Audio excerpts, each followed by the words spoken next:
Media మిత్రులందరికీ నమస్కారం. ఇప్పుడు దేవాదుల పంప్ హౌస్లో భాగంగా మనం ఉన్నటువంటి ప్లేసు దేవన్నపేట పంప్ హౌస్. ఇది దేవాదుల ప్రాజెక్టులో దేవన్నపేట పంప్ హౌస్ దగ్గర మనం ఉన్నాం. లోపలికి వెళ్ళి చూస్తే 3 మోటార్లు ఆఫ్ అయినాయి. 3 మోటార్లు కూడా పనిచేయడం లేదు. గోదావరి నదిలో కావలసినంత నీళ్ల ప్రవాహం ఈరోజు ఉంది. ఈరోజు కూడా సమ్మక్క బ్యారేజ్ దగ్గర 16,000 క్యూసెక్కుల నీళ్లు పోతా ఉన్నాయి. నదిలో నీళ్లున్నాయి, రైతాంగానికి నీళ్లు అవసరం ఉంది. కానీ దేవన్నపేట మన పంప్ హౌస్ లో 3 మోటార్లు కూడా ఆఫ్ చేసి పెట్టారు. మీ అందరికీ తెలుసు, గత సంవత్సరం మార్చి 18వ తేదీ 2025 మార్చి 18వ తేదీ ఈ జిల్లా ఇన్ఛార్జ్ మంత్రి పొంగులేటి గారు, జిల్లా మంత్రులు వచ్చి ఇక్కడ హడావిడి చేసినారు. మోటార్ లాంచ్ చేస్తున్నాం, ఇక ఎంత రాత్రి అయినా సరే ఇక్కడనే బండుకుంటాం, మోటార్ లాంచ్ చేసే పోతాం ఇడికేలని పెద్ద పెద్ద మాటలు మాట్లాడారు. మోటార్ లాంచ్ చేయకుండానే గాలి మోటార్ ఎక్కిండ్రు, హైదరాబాద్ చేరిండ్రు. గత సంవత్సరం ప్రభుత్వ నిర్లక్ష్యం వల్ల సకాలంలో ఈ పంప్ హౌస్ మోటార్లు ఆన్ చేయకపోవడం వల్ల 60,000 ఎకరాల్లో పంట నష్టం జరిగింది. పోనీ ఈ సంవత్సరమైనా నీళ్లు ఇస్తారా అంటే 20 రోజులు నడిపినరు, రిపేర్ వచ్చిందని చెప్పి ఈ నెల 10వ తేదీ నుంచి ఇక్కడ మోటార్లు లిఫ్టింగ్ ఆగిపోయింది. అంటే దాదాపు 10 రోజుల నుంచి మోటార్ లిఫ్టింగ్ ఆగిపోయింది.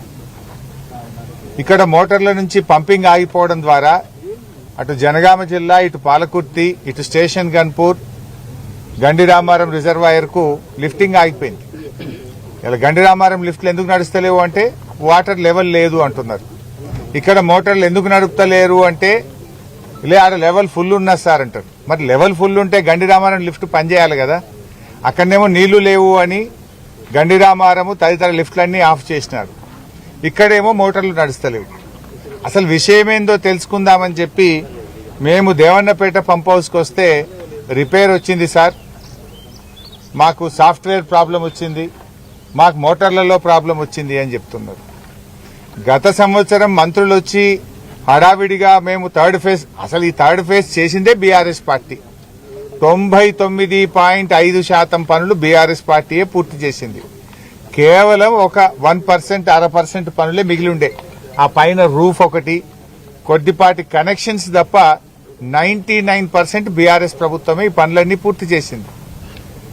వరల్డ్స్ లార్జెస్ట్ టనల్ ఇది. సింగిల్ టనల్ ఒకటి ఎక్కడైనా కట్టిందంటే ఇదే టనల్. ఈ టనల్ రామప్ప నుంచి ఉనికిచెర్ల వరకు 49.5 కిలోమీటర్ల టనల్ ఇది. అంటే ఒక సింగిల్ టనల్, ఇరిగేషన్ టనల్ ప్రపంచంలో అతిపెద్ద టనల్ ఏదంటే ఇది 49.5 కిలోమీటర్ల టనల్.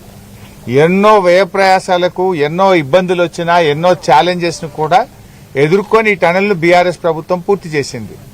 అండ్ ఇక్కడ ఉన్న పంప్ హౌస్ ఏదైతే ఉందో ఇది ఇండియాలో కాదు ప్రపంచంలోనే లోతైనటువంటి పంప్ హౌస్. 155 మీటర్ల లోతైనటువంటి పంప్ హౌస్, 25 మీటర్స్ డయా షాఫ్ట్ తోని 155 మీటర్ల లోతైన పంప్ హౌస్. ఇవన్నీ కూడా బీఆర్ఎస్ హయాంలోనే పూర్తి చేశాం. కానీ ఇలా కాంగ్రెస్ పార్టీ నిర్లక్ష్యం వల్ల వరంగల్ జిల్లాలో దేవాదుల రైతులకు తీవ్రమైన అన్యాయం జరుగుతూ ఉంది.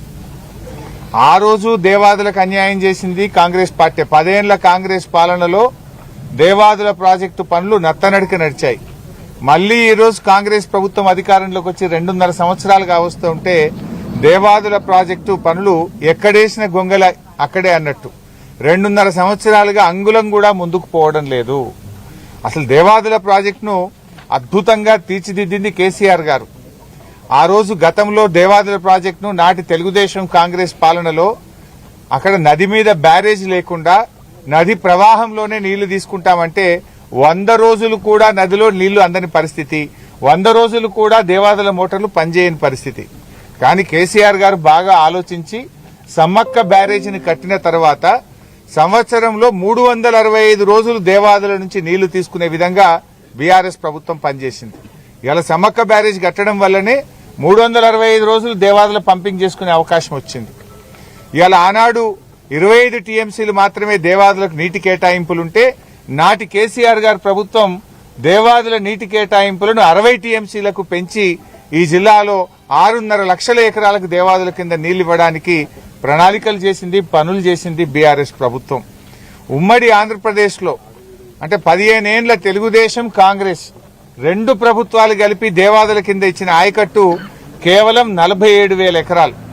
కానీ బీఆర్ఎస్ ప్రభుత్వం వచ్చిన తర్వాత ఆ ఆయకట్టును 3,17,000 ఎకరాలకు మేము పెంచాం.